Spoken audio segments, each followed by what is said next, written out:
फटाक से मैंने उसको बोला, आपके बच्चे हैं? बोली हाँ। मैंने कहा तो क्या मेरा भी था ना? मैंने उसको रखा इतने दिन, मेरी सांसें दी, खून दिया, अपनी एक उम्मीद रखी। सबसे बड़ी चीज़ होती है कि माँ अपने बच्चे के लिए एक आकार बना लेती है। थोड़ा एक अजीब पार्ट है आपकी लाइफ का। आपने अभी जैसे कहा है कि मुझे जो पेन होता है मैं आखिरी लेवल तक जा पाती है, तो जब आपका चाइल्ड जो प्रॉब्लम हुआ तो आप जब लॉस्ट किया तो क्या पेन था? हम कैसे सोचते हैं? आपको किसी ने कह दिया क्या यार तुम तो बहुत बड़े ज़ीरो ना? ज़ीरो का ही वैल्यू है। ज़ीरो के आगे 1 लगेगा तब तो वो 10 बनेगा, तब वो 10, 100, 1000 करोड़ ऐसे बनेगा ना। तो अपने आप को कभी नीचा नहीं सोचना है, अपने आप को कभी ये नहीं सोचना है कि हम किसी काम के नहीं।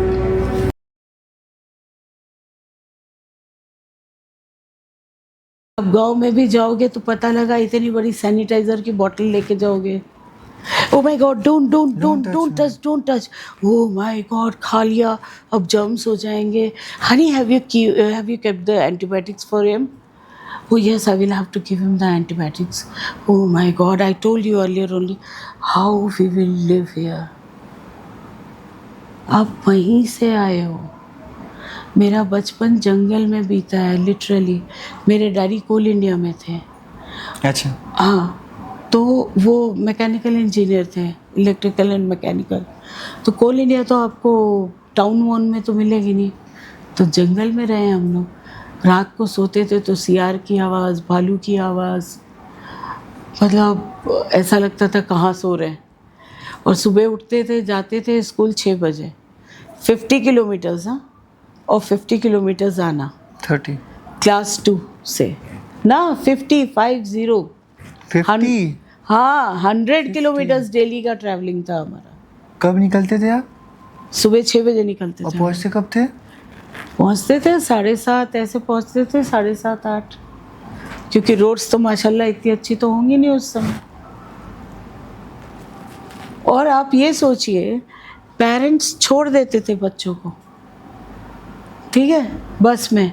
ना हमें धूप की चिंता, न गर्मी की चिंता, न बरसात की चिंता, न ठंड की चिंता। और बच्चे एक बार निकल गए तो निकल गए, out of mind out of site. और यहाँ तो आजकल बस भी आती है तो ट्रैकिंग रहता है सब, बस अब यहाँ पहुँची, यहाँ पहुँची, यहाँ पहुँची।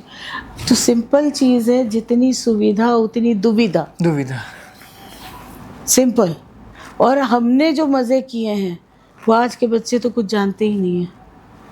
भरी गर्मी में फल तोड़ना, चुराना, छत पे चढ़ना, पेड़ पे चढ़ना।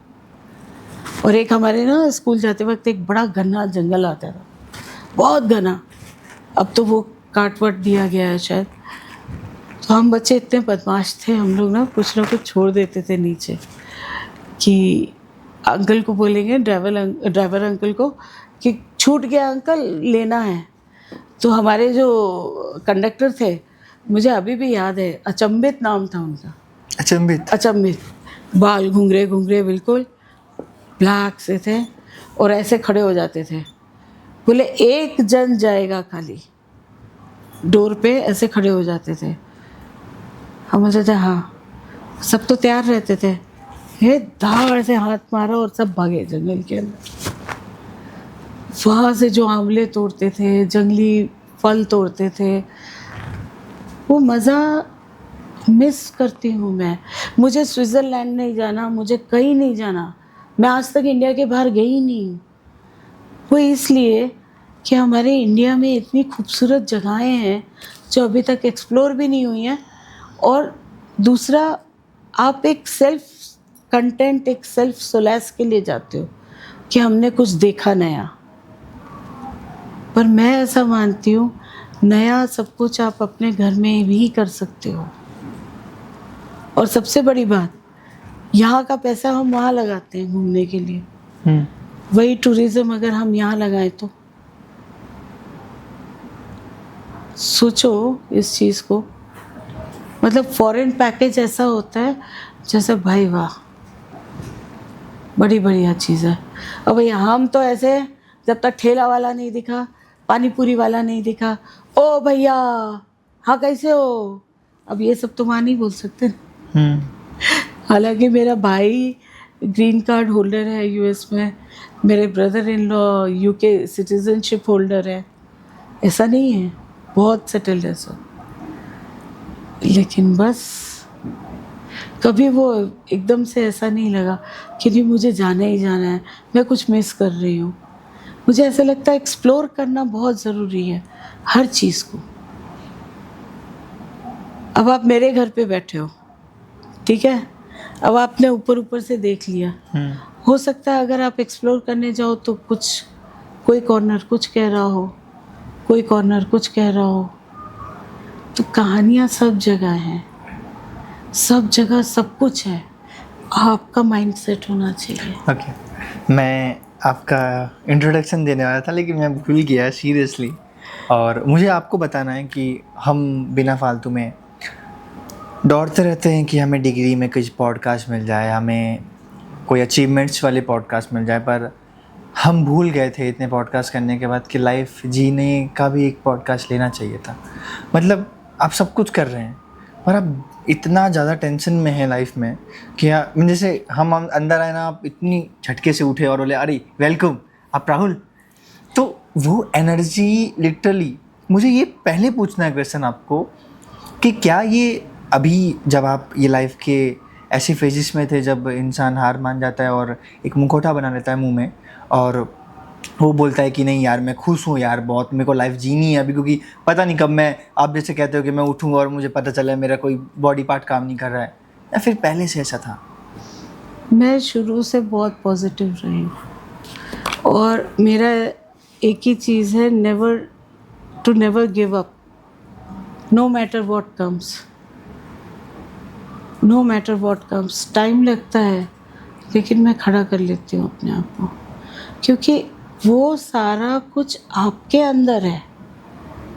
आप कितना भी मोटिवेशनल कुछ भी सुन लो, बट एट द एंड जब तक आप उसको प्रैक्टिस में नहीं लाओगे तो क्या ही फ़ायदा है। होमवर्क क्यों दिया जाता है? प्रैक्टिस इसीलिए ना कि आप प्रैक्टिस करोगे, जो आज सिखाया गया वो आप भूलो नहीं, फिर आपको एग्ज़ाम दिलवाया जाता है।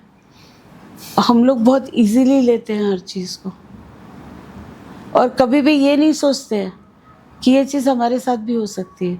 हम सोचते हैं हम बहुत सेफ हैं। बहुत सारी ऐसी चीज़ें हैं जिसमें बच्चे सफ़र करते हैं, लेडीज़ सफ़र करती हैं, महिलाएं सफ़र करती हैं, बहुत कुछ है, लेकिन अंडर द कवर है सब कुछ। और वो तो ठीक है, अभी मीडिया है तो थोड़ा थोड़ा कुछ आना शुरू हुआ है, फोन्स हैं, सब कुछ है। हाँ अभी आप सोचिए जब कुछ नहीं था तो होता तब भी यही सब था, लेकिन पता नहीं होता था, दबा दिया जाता था। अब आज के टाइम पे अगर किसी को बोलना है, कुछ बताना है, तो सीधा यही होता है, हम मीडिया में जाएंगे। मीडिया एक बहुत पावरफुल सोर्स है, इफ़ इसमें भी इफ्स एंड बट्स हैं। इफ़ टेकन एज बहुत पॉजिटिवली, एक अच्छे रीज़न, एक अच्छे कॉज के लिए अगर आपने किया तो उससे अच्छा कुछ है ही नहीं। मिसयूज़ मत करो कोई भी चीज़। आपने अपने बचपन से क्या सीखा है? क्योंकि आपका बचपन अलग था, जवानी अलग थी, बहुत अलग और था, अभी अलग था, तो क्या सीखा? मेरे तो बहुत सारे फेजेस हैं और फेसेस हैं। जब मैं पैदा हुई तो मेरी जो बुआ जी हैं वो खुद गायनेकोलॉजिस्ट थी। ओके। तो खानदान के सारे बच्चे उनके हाथों पैदा हुए। तो डेट मेरी जो थी उससे मैंने 3 दिन लगा दिए आने में, और आई जब तो रोई नहीं, ऐसे थी, हे भाई किधर आ गए। और उठाया बुआ जी ने मुझे, ऐसे धार 2-3 बम्प पे लगाए, रोना शुरू किया। बट जो वो मैं नहीं रोई ना, मैं आज भी वैसे ही हूँ। माँ बताती हैं जब बच्चे छोटे होते हैं उनको उठाया जाता है तो रोने लग जाते हैं ना, मैं कभी नहीं रोती थी, मुस्कुरा के ही उनके गले लगती थी। मेरे कितने फोटोग्राफ्स हैं, अगर लेके देख लो, बहुत रेयर ऑफ द रेयरेस्ट। मैं कहीं ऐसा होगा कि शायद मैं सीरियस टाइप बैठी होंगी, नहीं तो हम तो बसंती हैं, ऐसे ही मुस्कुराते रहते हैं। तो बचपन ऐसा बीता है, बहुत से लोगों ने मुझे बेवकूफ़ भी बनाया क्योंकि मेरा नेचर थोड़ा डिफरेंट है।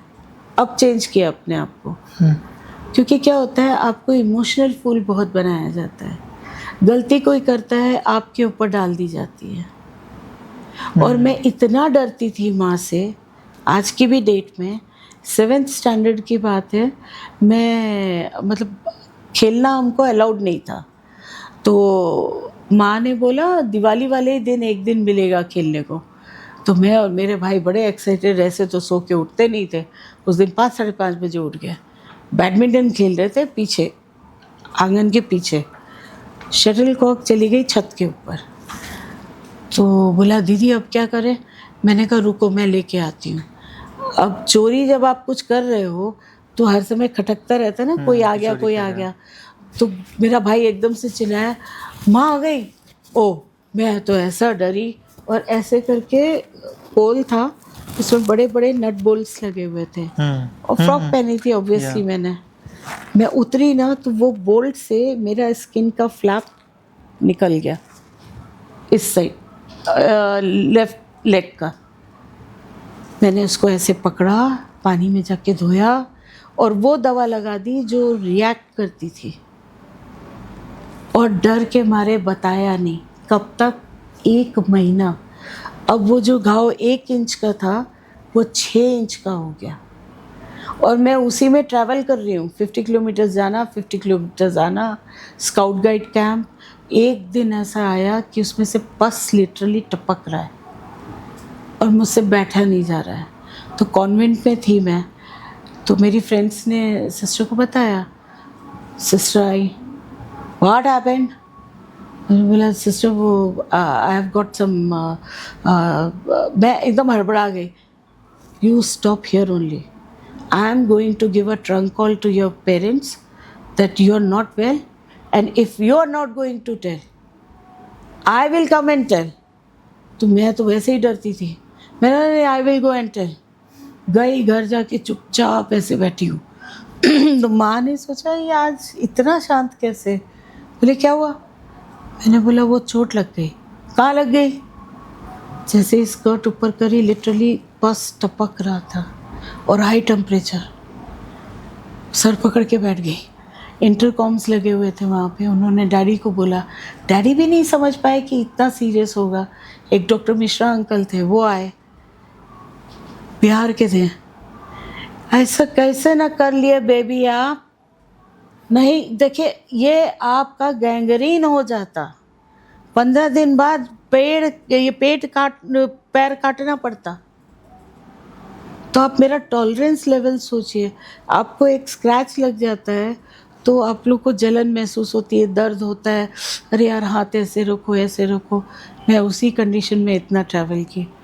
उस दिन से माँ डैडी को ये पता चल गया कि इसको अगर बहुत ज़्यादा भी कुछ होगा ना तो ये जल्दी नहीं बोले, and it is a fact. मुझे जब तक एक्सट्रीम में कोई चीज़ नहीं हो जाती है मैं अलार्म नहीं देती हूँ, क्योंकि मेरा ऐसा मानना है कि कभी कभी जो इम्यूनिटी के साथ फाइटिंग जो हम करते हैं अपनी बॉडी में, इम्यूनिटी लेवल आपको बहुत कुछ देता है। नेचर बहुत कुछ देता है, ऐसा है। तो और हम जब वहाँ थे तो पिक्चर ऐसे देखते थे, क्योंकि वहाँ तो पिक्चर हॉल होते नहीं थे। पोल ऐसे बना हुआ था फ्रेम, उसमें पर्दा टांग दिया जाता था। हम लोग जब स्कूल से आते थे, अरे वाह आज तो पिक्चर है। घर जाते थे, मम्मी पिक्चर देखनी है। आज नहीं, आज होमवर्क है। तो इनोसेंस देखो आप कैसा था। सोते थे ना मैं और मेरे भाई, तो दोनों ऐसे प्रेयर करके, छोटे छोटे थे, भगवान जी हमको पिक्चर है ना सपने में दिखा देना, ठीक है? ऐसे सोते थे। फिर एक दिन क्या हुआ, मुगले आजम पिक्चर आई, देखी होगी, पुरानी मुगले आजम। अब उसमें लास्ट में उसको चुनवा दिया जाता है मधुबाला को। भाई पिक्चर ख़त्म हो गई, सब चल पड़े। अब जो मेरे भाई ने रोना शुरू किया, समझ ही नहीं आया, हम लोग को लगा कुछ कीड़ा काटा, क्या हुआ भाई, क्या हो गया तेरे को? वो इतना अच्छा नाचती थी, कितनी सुंदर थी, उसको दीवार में क्यों बंद कर दिया? और एक बावर्ची पिक्चर आई थी, उसमें ना वो बोलता था सुअर का बच्चा, जो हेड ऑफ द फैमिली थे, वो ऐसे गुस्से में बोलते थे सुअर का बच्चा। तो हमारी आदत थी कि डैडी बीच में लेटते थे और हमको कहानियाँ सुनाते थे, ऐसे ही मूड में आके बोल दिए सुअर का बच्चा। अब ले भाई, मेरा भाई तो ऐसे बैठ गया, कहाँ है, मेरे को देखना है।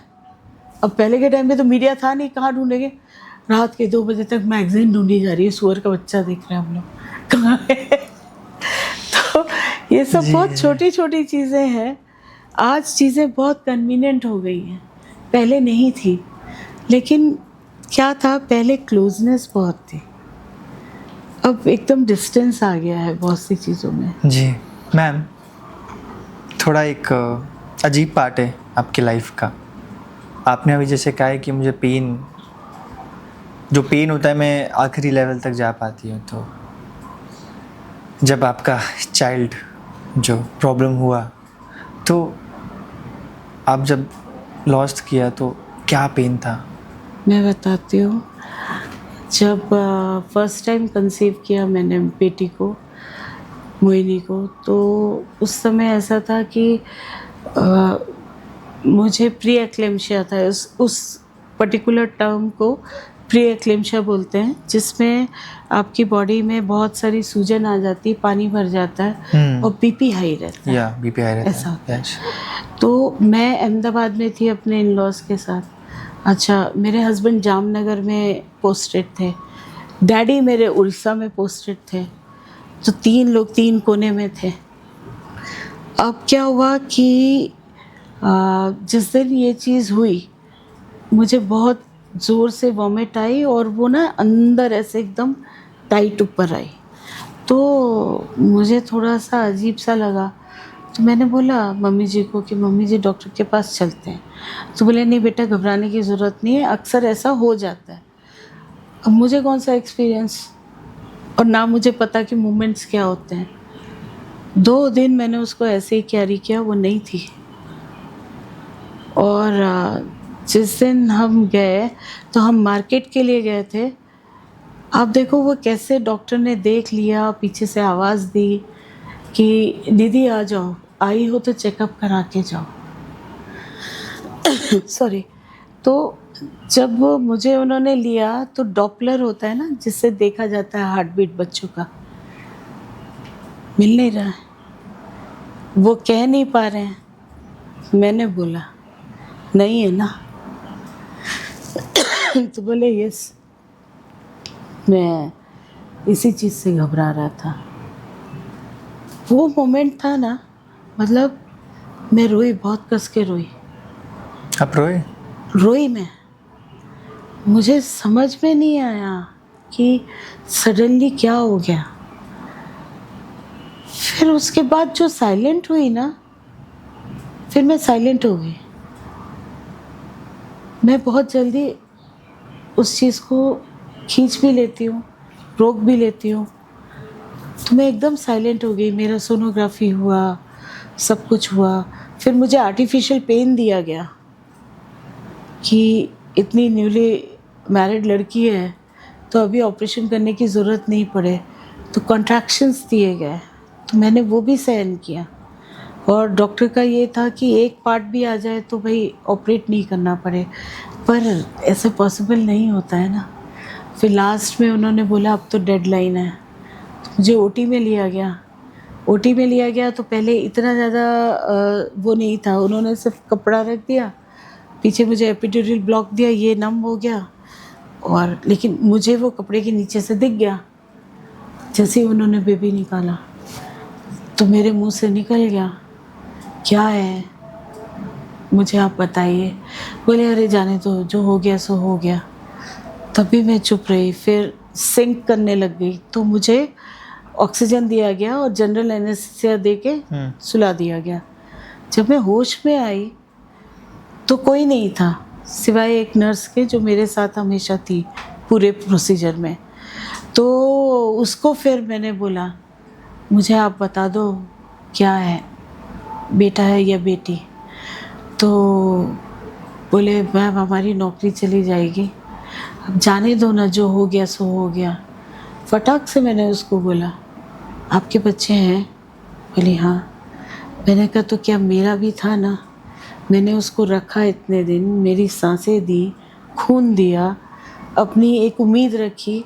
सबसे बड़ी चीज़ होती है कि माँ अपने बच्चे के लिए एक आकार बना लेती है पहले ही, तो वो आकार देखने का हक बनता है मेरा। मैंने कहा आप लाओ। आप विश्वास नहीं करोगे राहुल, उसने ट्रे में लाके मुझे दिखाया, छूने नहीं दिया। और आज भी वो एज इट इज़ मेरे दिमाग में है, इतने साल हो गए। एक तो ये इंसिडेंट हो गया, फिर मेरा बेटा आया तो उसके टाइम पे बहुत प्रिकॉशंस लिए और प्रिकॉशंस लिए। तो अब हम पोस्टेड थे, मेरे हस्बैंड सिविल इंजीनियर है, LNT में थे तब। तो हम पोस्टेड थे आबू रोड में, Palanpur to Sirohi national highway बना है, राजस्थान। वहीं पे हम गए थे, आबू रोड। हाँ, पता है। आबू रोड में थे ना, पता है। रिको कॉलोनी में थे हम लोग। और उसके पहले हम अयोध्या में थे, तो फैज़ाबाद से बहराइच तक की रोड बनाई थी उन्होंने। पता है। अच्छा, पता नहीं क्यों अंदर से ऐसा लग रहा था कि मुझे वहाँ नहीं जाना, कुछ मिस हो जाएगा या कुछ चला जाएगा। तो ना मैं बहुत अनमने ढंग से रहती थी, एकदम से धीरे धीरे डिप्रेशन में जाने लग गई। तो फिर मेरी काउंसलिंग हुई वहाँ पे लखनऊ में, 25 काउंसलिंग्स। और वो भी किससे हुई? HOD डिपार्टमेंट, ये साइकोलॉजी की HOD के डिपार्टमेंट में थी डॉक्टर पल्लवी भटनागर, उन्होंने करी। उन्होंने मुझे ज़िंदगी के बड़े अच्छे अच्छे तौर तरीके सिखाए कि आदमी कैसे जीता है।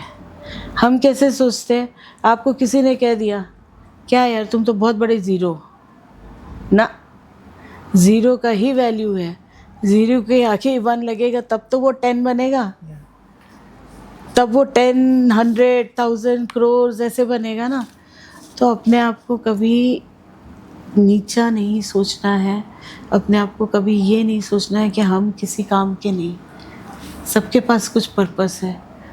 अब मैं बुलाई गई वहाँ आबू रोड में, जैसे ही उस घर में एंटर किया मैंने, तो मेरे मुंह से निकल गया या तो कुछ चला जाएगा और या तो मिलेगा। तो हमारे फैमिली फ्रेंड्स मेरे साथ थे, तो बोले भाभी आप ऐसे कैसे बोल सकते हो? मैंने कहा पता नहीं भैया। बोले ना मुझे सपने आते थे, कभी कुएं से कोई बच्चे को निकाल रहे हैं, या कभी यदुल सांप लेके खड़ा है, हनुमान जी बैठे हैं लिख रहे हैं राम राम और मैं उनके बगल में बैठी हूँ, कभी किसी की डेड बॉडी दिख रही है। तो सबने बोला ये इसका माइंड कुछ ऐसे ही चलता है, इस पे ध्यान नहीं देना है। और उसने खुद ने जाने के 2-3 महीने से बोलना शुरू कर दिया था, मैं जा रहा हूँ, मैं नहीं आऊँगा। तो हमको लगा स्कूल का प्रेशर है, जैसे वो तारे ज़मीन पर था ना वैसा। उसकी तो बहुत ही अलग स्टोरी है। तो मुझे लगा शायद प्रेशर में इसलिए बात कर रहा है ऐसे। लिटरली मंडे को वो गया है, संडे को ऐसे ही बाहर बैठा था। मैंने बोला यदुल चलो घर चलो, मैं तो जा रहा हूँ ना कल, आप किसको स्कूल भेजोगी, किसका रूम डेकोरेट करोगी, पापा किसके लिए खिलौने लाएंगे? तो वो एक मोमेंट जो था मुझे समझ नहीं आया। मैंने बोला शायद स्कूल के प्रेशर में बात कर रहा है। लेकिन सेकेंड डे जब हमने उसको ढूंढना शुरू किया ना, तो मुझे उसकी बातें याद आने लग गई। तो मेरे फादर ने बोला कि नहीं बेटा, बच्चे हैं वो सब तो बोलते ही हैं, ऐसे हम लोग भी आम तरीके से बात करते हैं तो बोलते होंगे। मैंने कहा नहीं। और आप सोचो वो सामने वाले घर में, वहाँ अंडर वाटर टैंक का वो रहता है प्रोविज़न, क्योंकि वहाँ पानी की कमी है राजस्थान में। उन्होंने टैंक खुला छोड़ा था और ये कभी उस घर नहीं जाता था। और जहाँ दिन में आपको वो टैंक के नीचे नहीं दिखता, रात के 7 बजे हमारे यहाँ चौकीदार थे, उनको दिखा और वो उन्होंने जो आवाज़ दी, भाई साहब यदुल तो आइयो पड़ो है। मैं आज भी तेज़ आवाज़ और ये सबसे ना मैं बहुत घबरा जाती हूँ। और जो जाके मैंने देखा, मतलब मेरे ख्याल से काफ़ी टाइम हो गया उधर, तो वो उल्टा था नीचे। मुझे वो मोमेंट कुछ समझ में नहीं आया। मुझे उठा के चेयर में बैठाया गया, किसने बैठाया नहीं पता। मजदूर बुलाए गए पीछे से, और ठंड का टाइम नवंबर। उन लोगों ने उसको निकाला और मुझे उल्टा पकड़ा के दिया कि आप इसे तुरंत डॉक्टर के पास ले जाइए। और मेरे हस्बैंड उस समय ट्रैवल कर रहे थे चेन्नई के लिए, तो अहमदाबाद से डायरेक्ट फ्लाइट नहीं थी, हॉपिंग थी, अहमदाबाद टू मुंबई, मुंबई टू चेन्नई। मैं बहुत आवाज से चिल्ला रही थी खाली कि कोई हेल्प कर दो, कोई प्लीज जल्दी आ जाओ। अब उसके अंदर जितना पानी भरा था, क्योंकि उसको उल्टा पकड़ा था तो वो सब निकल रहा था। तो मुझे क्या लगा वो है। और जब मैं गई हूँ डॉक्टर के पास, तो जब डिक्लेयर किया उन्होंने, तो मैं तो लिटरली कॉलर कर लिया था। इतना डिफिकल्ट था, इतना डिफिकल्ट था। और मैं रोने लग गई ना, तो उन्होंने क्या बोला पता है, आपको यहाँ रोना अलाउड नहीं है, आप निकलिए यहाँ से। डॉक्टर्स भी इतने शूट हो सकते हैं, इतने शूट हो सकते हैं। और मैं लेके आई उसको, और किसी को हाथ नहीं लगाने दिया मैंने, क्योंकि सबको ये रहता था इससे ये शिकायत है, उससे वो शिकायत है। मैंने कहा मेरा है ना, मैं हाथ नहीं लगाने दूंगी। लेके आई मैं। तब तक हस्बैंड को भी खबर हुई, वो आते आते उनको रात के 1:30-2 बज गए। लास्ट उसको ले जाया गया, सारा प्रोसीजर सब कुछ हुआ। और आप बिलीव नहीं करोगे, एक दिन मेरे सपने में आया, तो मैंने बोला यदुल तुम कहाँ चले गए थे? तो कहता है आपको पता तो है पानी में चला गया था मैं। वो लड़के ने मुझे धक्का दिया, वो बच गया, मैं चला गया। आप आए क्यों नहीं? मैंने आपको कितना मम्मा मम्मा बुलाया, आप आए क्यों नहीं? फिर मेरे आँख के आगे अंधेरा आ गया, फिर मुझे कुछ याद नहीं। उस दिन के बाद से जब भी वो सपने में आता था ना, तो ऐसे गुस्से में खड़ा रहता था कि नाराज हूं मैं। बहुत मुश्किलों से वो मेरे पास गोदी में आना बैठना शुरू किया। बहुत सी ऐसी चीजें हुई कि मैं भूल जाती थी कि वो नहीं है, और मैं अचानक से याद आता था कि अरे ये मैं क्या सोच रही थी। सबसे बड़ा मेरे लिए वहां पे प्रॉब्लम आया, जो मैंने लोगों के क्वेश्चंस कन्फ्रंट किए। आप कहाँ थी? आप कहाँ थी? क्या कोई अपने बच्चों को छोड़ता नहीं है? सबने मतलब अपने अपने तरीके से बोलना शुरू किया कि हम तो कभी अपने बच्चों को ऐसे नहीं छोड़ते। आपके हस्बैंड ने क्या कहा? सेम क्वेश्चन था। आप अभी भी देखो क्या होता है, चीजें वैसी नहीं होती हैं जैसा आप सोचते हैं। किसी ने ये नहीं सोचा कि इसके ऊपर क्या बीत रही है, क्या चीज से गो थ्रू हो रही होगी। सब सब ने क्वेश्चंस किए, सब ने, कहाँ थी, तुम्हारा तो ध्यान ही नहीं रहता है। जवाब क्या दिया आपने? मैंने कहा मैं क्यों करूँगी ऐसा। और जब मैं आप लोगों से पहले ही कह रही थी कि कुछ चीज़ें लग रही हैं मुझे, वो खुद भी ऐसा कह रहा है, तब किसी ने क्यों नहीं मुझे सुना और कोई किसी ने मेरी बात सुनी। फिर ये हुआ कि तुम्हारी वजह से गया, तो मेरे अंदर है ना एक वो आ गया कि मेरी वजह से गया। मैं हार्डली 32 ईयर्स की थी उस समय, तो मेरी वजह से गया तो मुझे ही लाना है उसको। अब चूंकि इतना डिस्टेंस हो चुका था मेरे और मेरे हस्बैंड के बीच में उस दौरान कि चीज़ें पॉसिबल ही नहीं थी बहुत सी। तो आप देखो मैं कैसी हूँ, अगर एक रास्ता नहीं है ना तो मैं हमेशा दूसरा रास्ता ढूंढूंगी, दूसरा नहीं हो रहा है ना तो तीसरा ढूंढूंगी, गिव अप नहीं करूंगी। तो मैंने बोला साइंटिफिक तरीके से मैं लेके आऊंगी।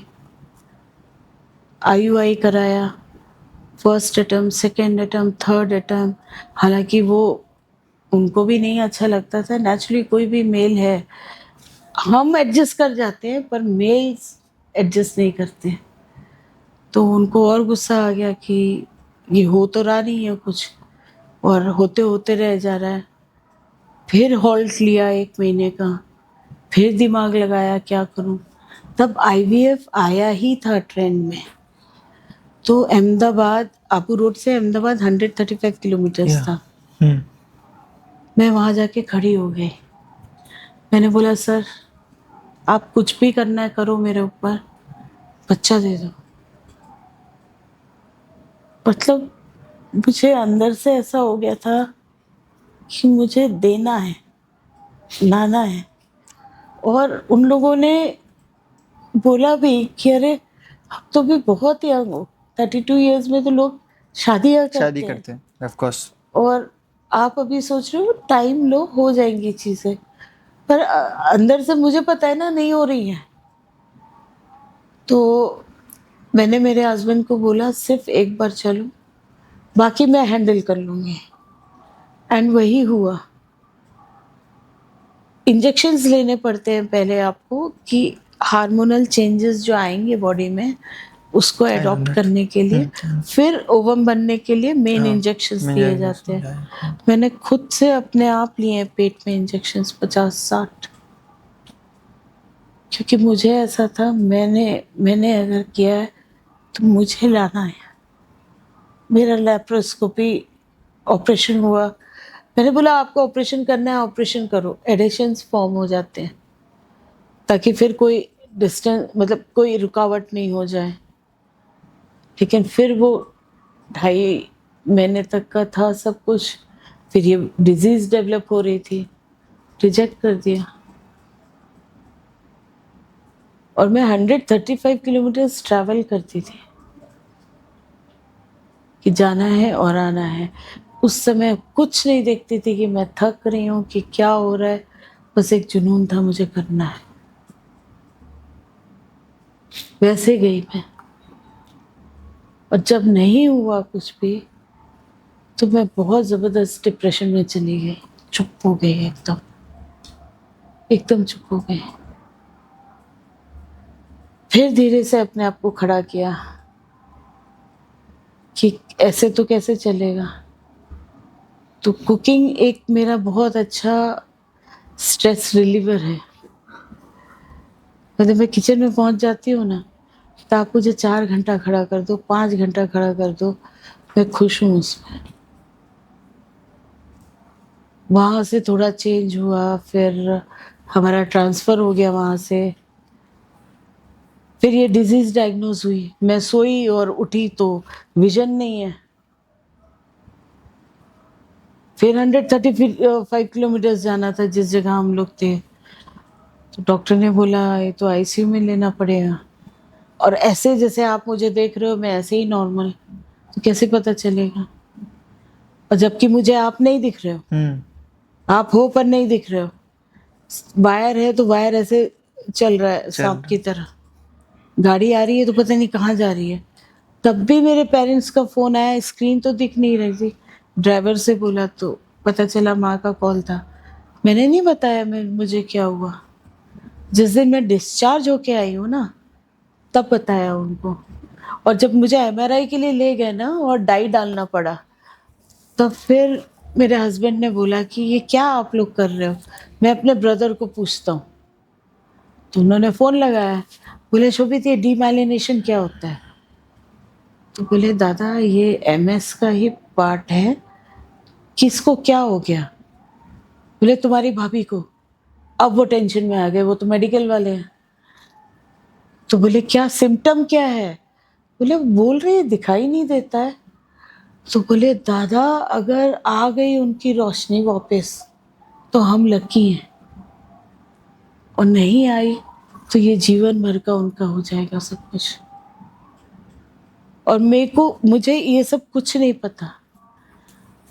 और जब मैं निकली हूँ एमआरआई रूम से तो काफ़ी सारे मेरे हस्बैंड के स्टाफ के लोग खड़े थे, जिनकी आवाज़ मैं समझ पा रही थी।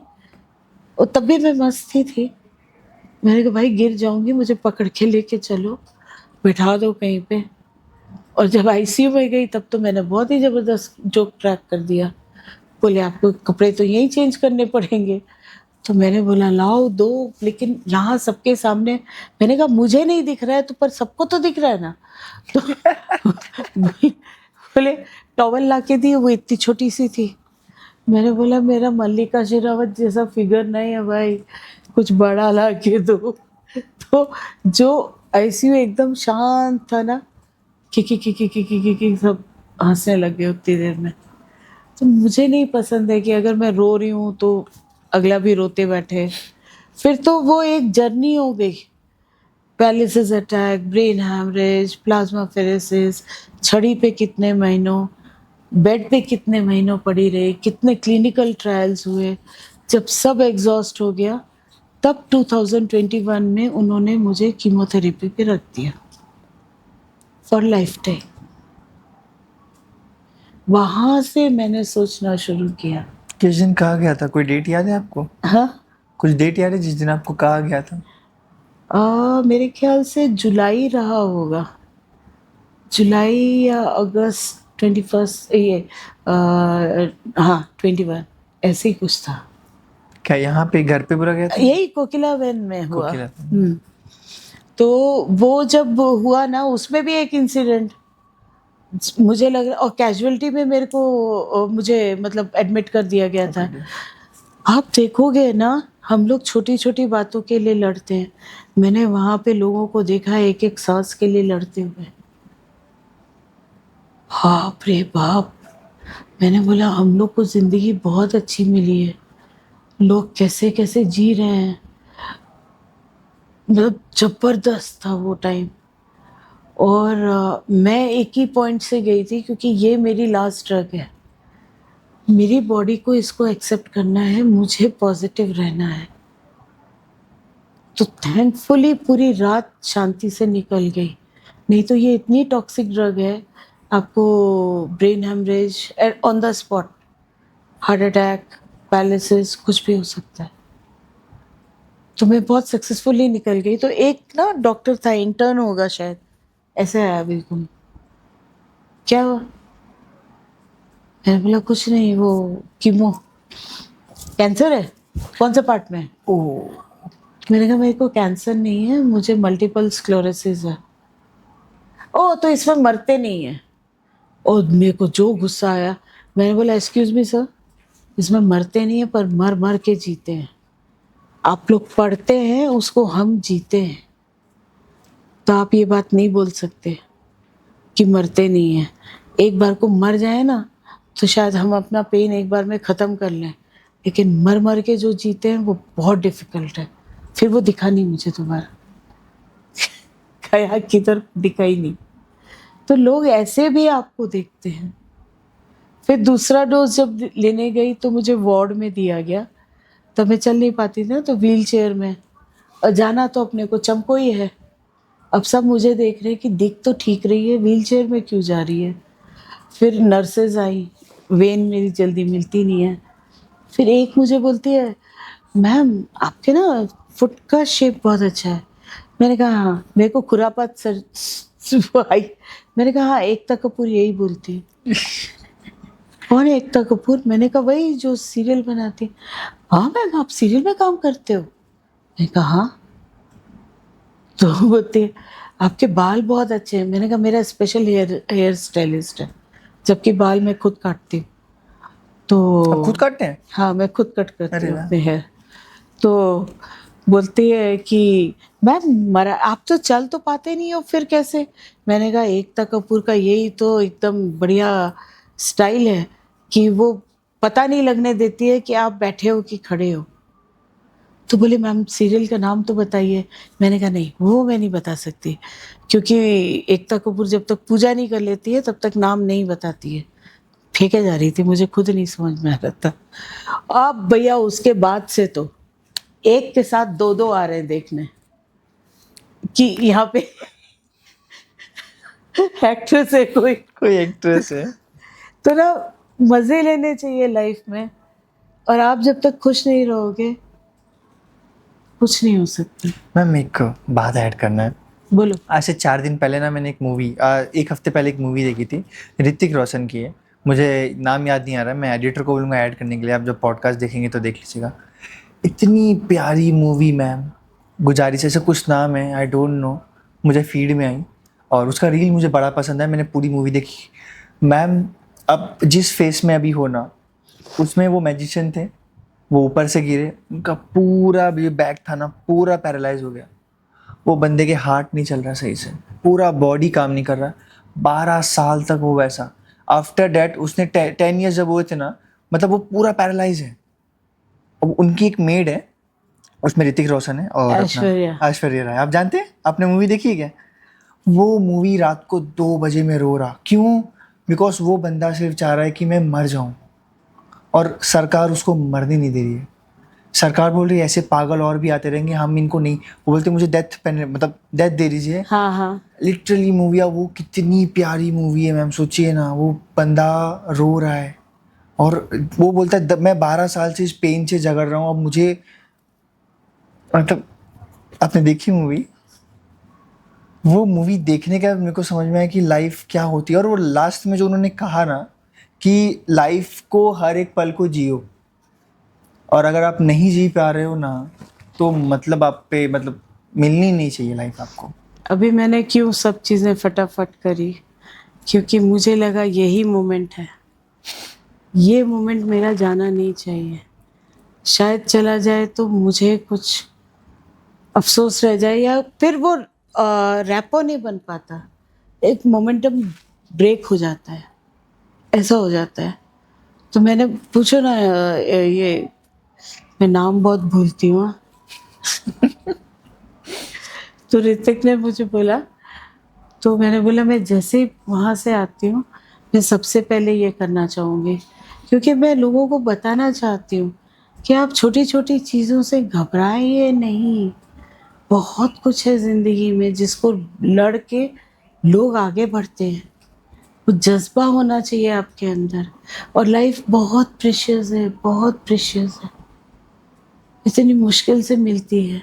आप 2 सेकंड के लिए ही नाक बंद करके बैठ जाइए, चलिए आपको बहुत मरने की इच्छा हो रही है, आप तकलीफ हो रही है, नहीं हो आप पाएगा, बैठ पाओगे? बॉडी नहीं कर पाए। क्यों? आपको मरने की इच्छा है तो बैठो ना। तो ये सब ना फिलोसफिकल होता है कई बार कि मैं तो मर जाना चाहता हूँ, मैं तो मर जानी चाहती हूँ। क्या है ये मरना मुराना?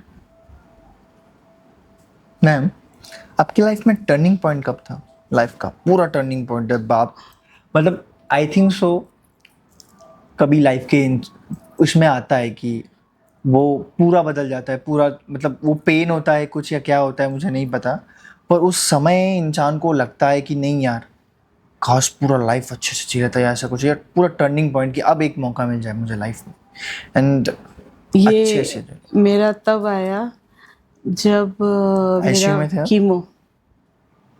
Chemo start. फर्स्ट थेरेपी का, कीमो का? हाँ, पहले में? पहले मैं, और कैजुअलिटी वार्ड में थी मैं।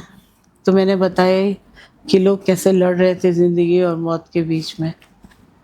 तो मैंने वहाँ से डिसाइड किया कि यार लाइफ तो है और लाइफ चली भी जाती है, लेकिन उसको जी के जाना ही तो ज़रूरी है।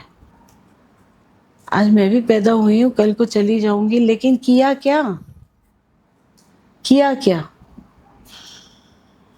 तो वहाँ से टर्न किया, फिर अपने आप को फ्रीलांसर इंटीरियर डिज़ाइनर किया, फिर BNI ज्वाइन किया, फिर हेल्थ साथ नहीं दे रही थी, मेरे फादर इन लॉ मेरे साथ थे, उनकी तबीयत ठीक नहीं थी, तो वो कंटिन्यू नहीं कर पा रही थी। और इधर जो इसमें मैं चलती जा रही थी, क्या बोलते हैं आपका, ये इंस्टाग्राम, ओके। वो तो मेरा रोज का टॉनिक है। वाह। 3:30-4 बजे उठती हूँ, बस कान में लगा लेती हूँ गाने बढ़िया वाले, तैयार व्यार होती हूँ, रील वील बनाती हूँ, और खुशी खुशी जब सब उठते हैं मैं लेट जाती हूँ। तो जब सबको, किसी को पसंद है, किसी को नहीं पसंद है, तो उसके भी रास्ते हैं, वो आपके दिमाग में सेट होना चाहिए कि अगर मुझे कोई चीज़ करनी है तो मुझे निकालना है ना वो टाइम। मैं थोड़ी ना वेट करूंगी कि राहुल आएगा मुझे धक्का देगा, ऋतिक आएगा मुझे समझाएगा, मैं तब शुरू करूंगी। और कभी भी ये मत सोचना वो टाइम आएगा ना तब हम ये करेंगे, वो टाइम कभी नहीं आता है। वो टाइम यही होता है जो इस मोमेंट है। फ्यूचर आपने नहीं देखा, पास्ट आप सुधार नहीं सकते, प्रेजेंट तो जिए पहले। जब वो चीज़ आप एक बार जी लेते हैं, उसका मीनिंग समझ लेते हैं, तो डेफिनेटली आपकी बाकी चीज़ें अपने आप पूरी हो जाती हैं। मैम, आपकी जो लाइफ की जर्नी है, इसमें आपको लगता है, आप ये सवाल आई थिंक दूसरी टाइम मैंने ऑफ कैमरा पूछा था आपसे, आप फिर सोच के बताइएगा, आपको लगता है आप ब्लेस्ड हो कि आपके हस्बैंड आपके साथ है, आपकी मॉम आपके साथ हैं, जो आपको सपोर्ट करते हैं? तो कुछ इतने इंसिडेंट के बाद मैं देखिए, मैं एक बात बोलूँगी, आप ब्लेस्ड होते हो, लेकिन अपनी कंप्लेन के पीछे उसको देखते नहीं है। जैसे कि मैंने बताया, अब मैं यहाँ खड़ी हूँ, नीचे झुकी झोपड़ी है, हाँ, आपने बताया था। ठीक है, पहला ब्लेसिंग तो वही आ गया, हाँ, आई एम ब्लेस्ड, आपका ठीक है। थिंकिंग थोड़ा अलग। हाँ, I am blessed from those people, more than those people who doesn't even have, एक टाइम का खाना भी नहीं मिलता है उनको। आपको स्ट्रगल नहीं करना पड़ रहा है कोई चीज़ के लिए, आपके लिए चीज़ें हैं, हैं, अवेलेबल हैं, अवेलेबल हैं। को सब मिल रहा है। और एक चीज़ मैं बहुत मान के चलती हूँ, आपका किया आपके साथ है, जिनका दूसरों का है वो उनके साथ है। और आप किसी से कंपेयर ना करें अपने आप को, ना किसी को करें कंपेयर, वो सबसे गलत बात है। एंड स्पेशली बच्चों को तो बिल्कुल ना करें, क्योंकि क्या होता है, उनका मन बहुत कोमल होता है, उनके मन में ये बैठ जाता है कि मैं अच्छा या अच्छी नहीं हूँ, पापा ने ऐसे बोला, मम्मी ने ऐसे बोल दिया, हाँ वो अच्छा कर रहा है, मैं नहीं अच्छा कर पा रहा या कर पा रही हूँ। तो यहाँ पे आज के पेरेंट्स तो बहुत बिजी हैं, उन सबको समझनी पड़ेगी ये चीज़। मेरी काउंसलर ने बहुत अच्छी बात सिखाई थी कि जब आप बच्चे के साथ बात करें ना बैठ के, तो ऐसे नहीं, हाँ भाई चल तू बोल, मैं बैठा हूँ सुन रहा हूँ, नहीं। बच्चे बहुत सेंसिटिव होते हैं, वो आपकी हर बात को समझते हैं। उसको अपने इक्विवेलेंट बैठाइए और उसको पूछिए, बेटा क्या बात है। आप जब कंधे पे हाथ रख के पूछ ही नहीं रहे हो, स्ट्रिक्टली खड़े हो रहे हो, बच्चा कैसे एक्सप्रेस करेगा? वो डर अगर एक बार बैठ जाएगा तो वो कह ही नहीं पाएगा ना कि मुझे क्या चाहिए। और वो डर सोसाइटी का, एक तो सबसे बड़ा रोग क्या कहेंगे लोग, सबसे बड़ा रोग, ऑफ कोर्स, कि क्या कहेंगे लोग। हाँ, 4 लोग क्या, 4 लोग आज तक दिखे नहीं, 4 बातें सुनाई नहीं दी, 4 पैसे किधर आए पता नहीं, पर वो एड ऑन होके किसी की पर्सनालिटी किसी बच्चे की पर्सनैलिटी, किसी के पेरेंट्स की। आज पेरेंट्स भी प्रेशर में है, मेरा बच्चा परफॉर्म नहीं कर रहा है। आप उसको खुला छोड़ो एक बार। मैंने मेरे बेटे के साथ बहुत चीज़ सफ़र करी, बहुत सारी चीज़ें सफ़र करी, लेकिन घर में पता नहीं चलने दिया। जब वो चला गया तब बोला, क्या रोए हैं उसके फादर। क्या बेच किया था आपने ऐसे? 7 ईयर्स का था। तो आज वो होता तो 27 ईयर्स ओल्ड होता वो। 2006 में हुआ था ये, और बेटी होती तो 28 ईयर्स की होती। तो कभी कभी मुझे भी लगता है, मेरे अगल बगल इतने बड़े बच्चे होते हैं तो एक सपोर्ट होता। लेकिन फिर मैंने ये सोचना शुरू किया कि भगवान ने मुझे इनडायरेक्टली इस बच्चे से मिलाया कि तू कुछ मत कर, तो पर कम से कम उसको देख तो सकती है ना। और वो भी ऐसे ही रहता है हम लोग के साथ। तो ये कुदरती देन है। आपके आसपास चीज़ें हैं, आपको ढूंढनी पड़ती हैं। और एक माँ के लिए सबसे डिफ़िकल्ट होता है, सबसे ज़्यादा, क्योंकि उसकी हर छोटी बात उससे जुड़ी होती है। उसका खाना पीना, रहना, उठना, बैठना, सोना, ऐसा होता है। आपकी लाइफ के अचीवमेंट्स क्या हैं, आपको क्या लगता है? मैं बोलूँगी मेरी लाइफ का अचीवमेंट यही है कि मैं लोगों के चेहरे पे मुस्कुराहट लेके आ पाती हूँ। मैं जहाँ जाती हूँ ये तो बात सही बोली। मस्त रहती हूँ और लोगों को हंसाने की कोशिश करती हूँ। और मैं बहुत कीन ऑब्जर्वर हूँ। लोगों को लगता है मस्ती कर रही है, इसको कुछ समझ में नहीं आ रहा होगा, पर मुझे सब समझ में आ जाता है। इंट्यूशन पावर बहुत स्ट्रांग है। तो अगर आप कोई पेशेंट रो रहा है या कुछ परेशानी है, आपने जाके उसको कंसोल कर दिया, हंस लिए, हंसा दिया, आई थिंक सो उससे बड़ा अचीवमेंट आपकी लाइफ में क्या है। सोना, पैसा, रुपया सब आ जाएगा। आप इवन अवार्ड्स भी खरीद के ले सकते हो, ऑफ कोर्स। पर ये हंसी और ये अपनापन आप ऐसे नहीं ले सकते। तो बहुत सारी चीज़ें हैं। कहते हैं ना, आदमी जब बहुत ज़्यादा परेशान हो ना, तो 2 जगह पे ज़रूर उसको जाना चाहिए। आप बता सकते हो वो 2 जगह कौन सी? कब्रिस्तान। हाँ, और दूसरी हॉस्पिटल। आईसीयू।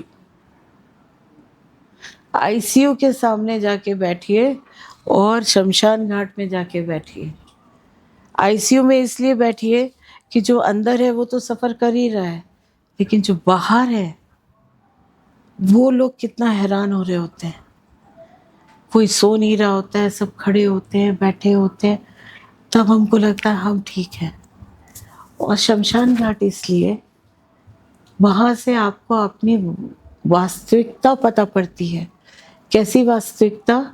कि हमको ऐसा लगता है हमारे बिना तो कुछ चलता ही नहीं है, लेकिन जैसे ही आप जाते हो और आपको छोड़ के सब जाते हैं, तुरंत 10-15 मिनट बाद चीज़ें बदल गई होती हैं।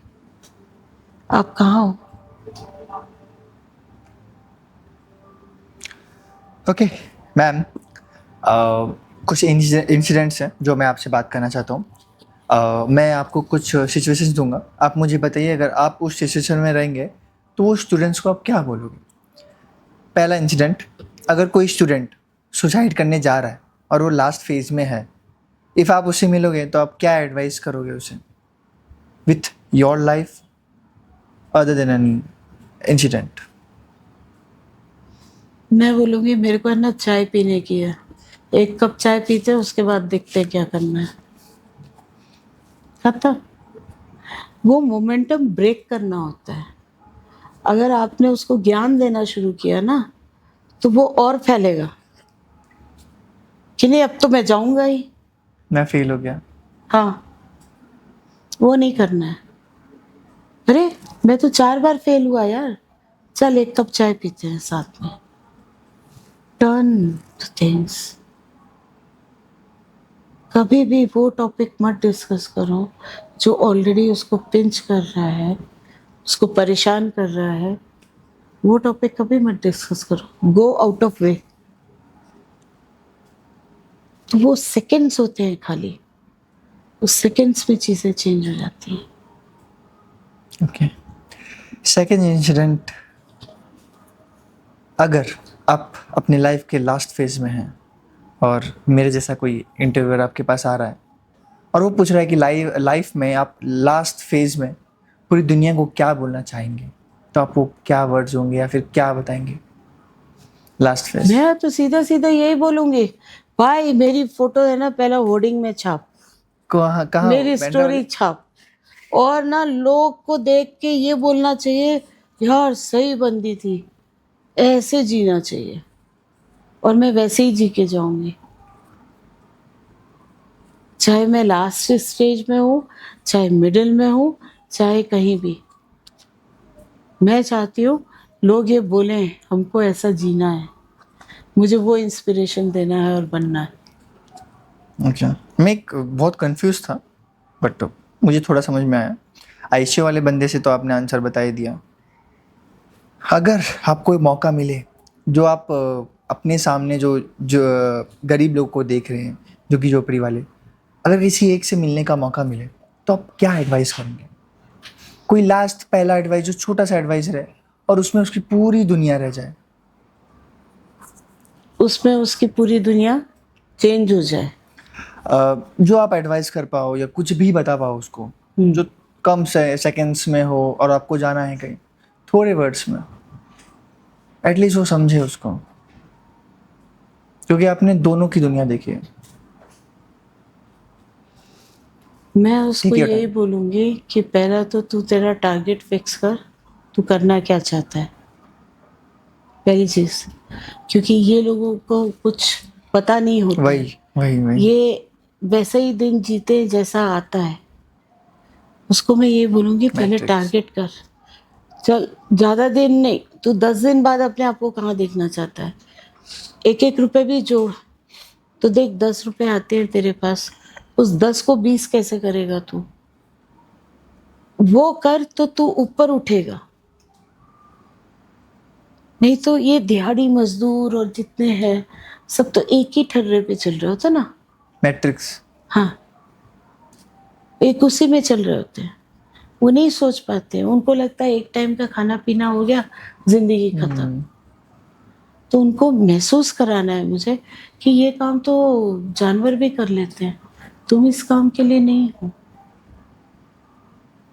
मजदूरी करना नहीं चाहते, वट बहुत होता है, हम तो ये नहीं करेंगे। तो वहां पे उसकी मेंटालिटी कैसी होती है, उसके हिसाब से मैं मोल्ड करूंगी उसको, कि उसके लिए प्रायोरिटी क्या है। हर एक की अपनी अपनी प्रायोरिटी होती है लाइफ में, और किसी किसी की हैबिट बन जाती है मांग के खाने की। तो वो चेन कहाँ ब्रेक करनी है वो देखना पड़ेगा, किधर ब्रेक करनी है, कहाँ जोड़नी है, वो इम्पोर्टेंट है। पता नहीं है मुझे पूछना चाहिए कि नहीं। नहीं नहीं, पूछे आप, बिल्कुल बिंदास पूछे, मैं सब चीज़ का जवाब दूंगी आपको। आपके जाने के बाद क्या लगता है कि लोगों को आपके बारे में क्या बोलना चाहिए, जो आपको लगता है कि ऐसा बोलना चाहिए? Take your time. मस्त बंदी थी, बसंती थी, मस्त रहती थी, चमको थी, ऐसे ही रहना चाहते हो उसी की तरह। और आपके हस्बैंड? वो ऑफकोर्स मुझे मिस करेंगे, वो ऑफकोर्स मुझे मिस करेंगे, क्योंकि वो मेरे लिए और मैं उनके लिए, हम दोनों ही एक दूसरे के लिए बहुत स्ट्रॉन्ग पिलर हैं। तो जो कोई भी एक स्ट्रॉन्ग पिलर हिल जाए तो कितनी बड़ी प्रॉब्लम लगती है। बट मैं चाहती हूँ मुझे कोई भी याद करे तो उसके चेहरे पे स्माइल होनी चाहिए, ऐसा नहीं अरे यार क्या पकाऊ इंसान थी यार, बोलते रहे बोलती चली जा रही है, वैसा नहीं। मतलब मज़ा आता था यार उसके साथ बैठ के बात करने में। अरे यार मिस करते हैं यार, प्रॉब्लम का सॉल्यूशन ले आती थी। ऐसे मैं चाहती हूँ लोग मुझे याद करें। समथिंग सा डिफरेंट। ओके मैम, हमारे पॉडकास्ट के ना लास्ट पार्ट्स में एक पार्ट होता है जिसमें आप हमारे ऑडियंस को क्या बोल रहे हैं, ठीक है, जो यंग यूथ है उन्हें आप क्या मैसेज देना चाहते हैं, लाइफ में उन्हें क्या करना चाहिए, जो यंग है, जो जिनका जज्बा है जेंजी या यो Gen Z, टाइप्स। सो आप क्या कहना चाहेंगे उनको? मैं ये बोलना चाहूँगी सबसे पहले कि आप अपना गोल फिक्स करें, हम्म। जो कि बहुत इम्पोर्टेंट है। और आप ये जानने की कोशिश करें कि आप आफ्टर ऑल बनना क्या चाहते हैं, और किसी के प्रेशर में नहीं आए। जैसे वो 3 इडियट्स मूवी है, मेरी फेवरेट मूवी है। या ऑफ कोर्स। बहुत अच्छी बात उसने उसमें बोली है कि सक्सेस के पीछे नहीं, पैशन के पीछे भागो। सक्सेस झक मार के आती है, क्योंकि जब आप कोई चीज़ कर रहे हो, जैसे आप लोग हो अभी ये पॉडकास्ट का आपने शुरू किया, या कहीं ना कहीं एक वो जुनून था ना, पैशन था। तो वो पैशन होना बहुत ज़रूरी है लाइफ में। और कंपैरिजन बिल्कुल ना करें कि इसके पास ये है, मेरे पास ये नहीं है। आपके पास जो है वो शायद उसके पास नहीं है। और कभी भी गिव अप नहीं करना है लाइफ में, क्योंकि प्रॉब्लम्स आती ही सॉल्यूशंस के साथ हैं। वो हमको देखना है। और हाँ, आप कभी ऐसे मूड में आ जाते हैं कि अब तो बस ख़त्म ही कर देना है, सब नहीं हो रहा है, या तो मैं घर छोड़ के चला जाऊंगा या मैं चली जाऊंगी। वो मत करो आप, उससे कोई फ़ायदा नहीं है। उसकी बजाय आप थोड़ी देर अपने कमरे में चुपचाप बैठ जाइए। आपको नहीं बात करनी, मत करो, किसी बेस्ट फ्रेंड के पास चले जाओ, या आपका कोई कॉर्नर होगा कहीं घर में या आसपास की जगह पे, आप शांत होके बैठ जाओ थोड़ी देर के लिए। एंड सेकंड थॉट, तो देखिए गंवाना बहुत आसान है, चुटकियों में, उसको संभालना बहुत कठिन है। और इतना प्रेशर भी नहीं लेना है। मैं तो बोलती हूँ आजकल के जो यूथ है उनके लिए कुछ क्लासेस होनी चाहिए, बहुत हेल्दी सी, ऐसी नहीं कि आप ये करेंगे तो आप ये बन जाएंगे, आपको ऐसे ही चलना है, वैसा नहीं। उनके ही एक्सपीरियंसेस को लेके, उनकी ही बातों को सुन के उनको जवाब दीजिए। और उनसे अच्छे दोस्त कोई नहीं है। मेरे बहुत सारे जेंजी दोस्त हैं। हाँ, आपने मुझे बताया।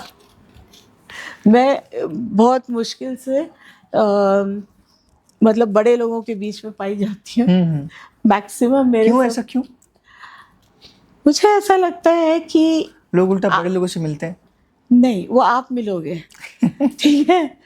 मुझे ऐसा लगता है कि जो आप लोगों की दुनिया है, छोटे बच्चों की, आप यंगस्टर्स की दुनिया, आप लोगों के पास बहुत सारे इनोवेटिव आइडियाज़ होते हैं बस और कुछ करने की इच्छा होती है, कह सकते हैं। कुछ जानने की इच्छा होती है। हाँ, यहाँ तो हम सब पहले ही घिसे पिटे बैठे होते हैं। दुख दर्द। भाई तूने उधर इन्वेस्ट किया क्या? हाँ, नहीं किया, मैंने तो देख पहले ही करके रख लिया। फिर दूसरा क्वेश्चन आता है, तेरी साड़ी मेरी साड़ी से सफ़ेद कैसे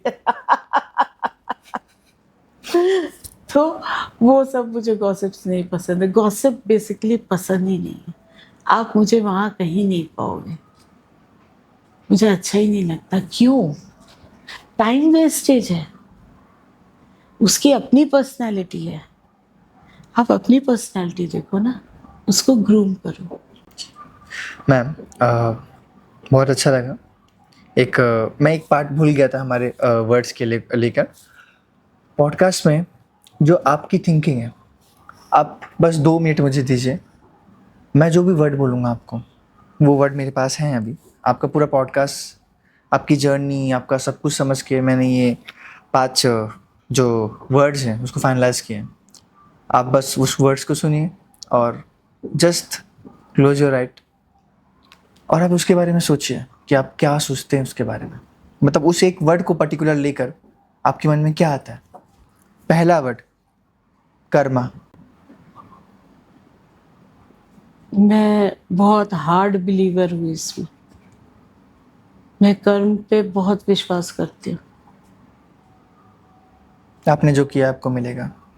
हम्म, आपने कर्म किया ही नहीं तो धर्म क्या समझोगे आप? हम्म,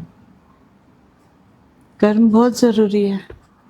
या आपने 2 घंटे खड़े होके पूजा कर ली, वहां से निकले चिल्लाने लग गए,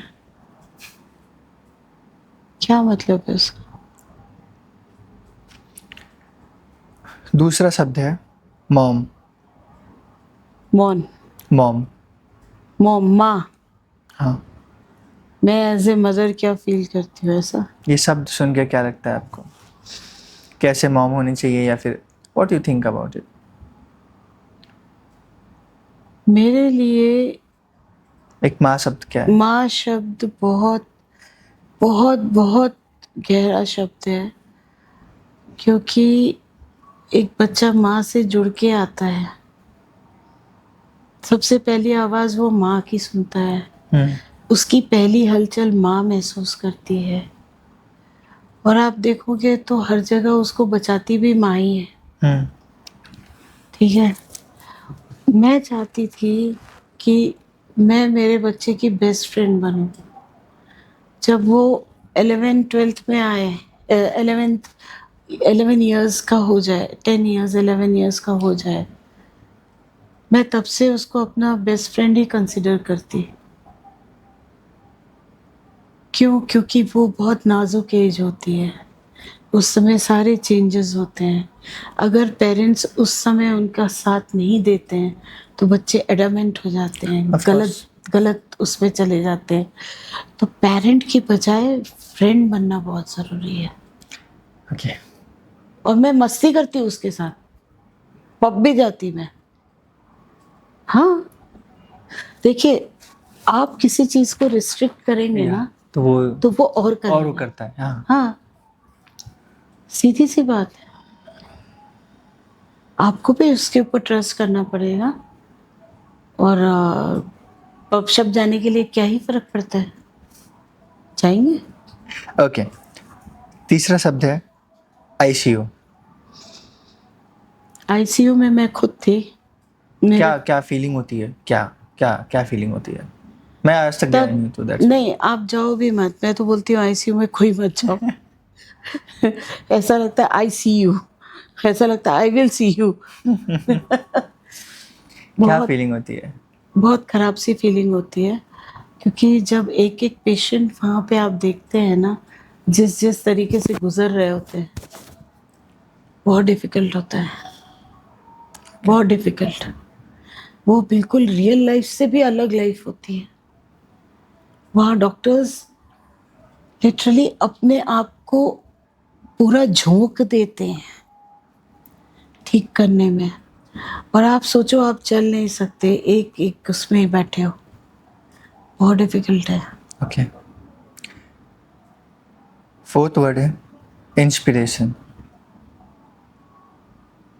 मैं किसको मानते हैं?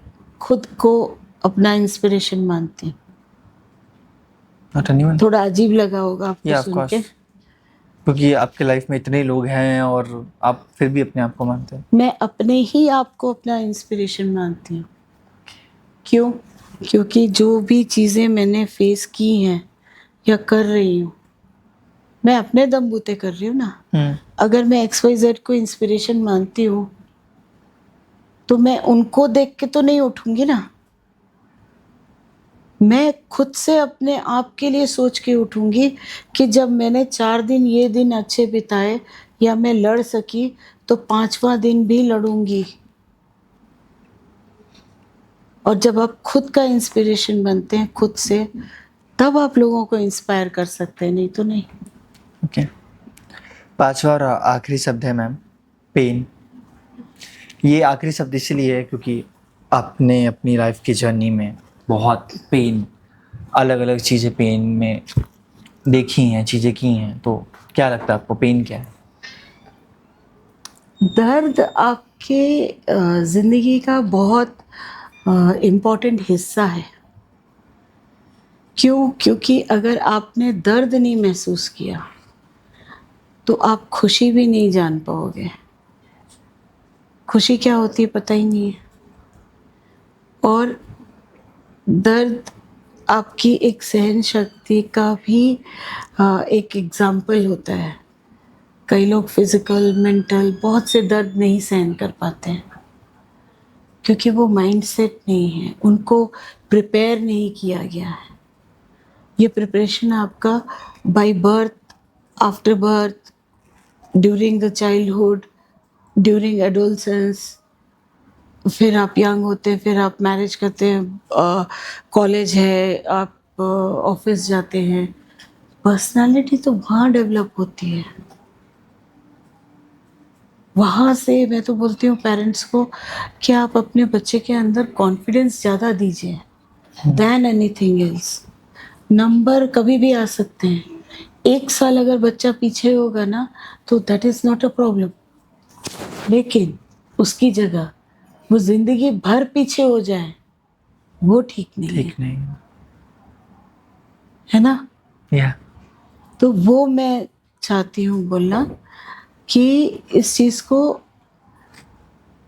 पेन और पेन के थ्रू जाना आपको बहुत ज़रूरी है, बहुत ज़रूरी है।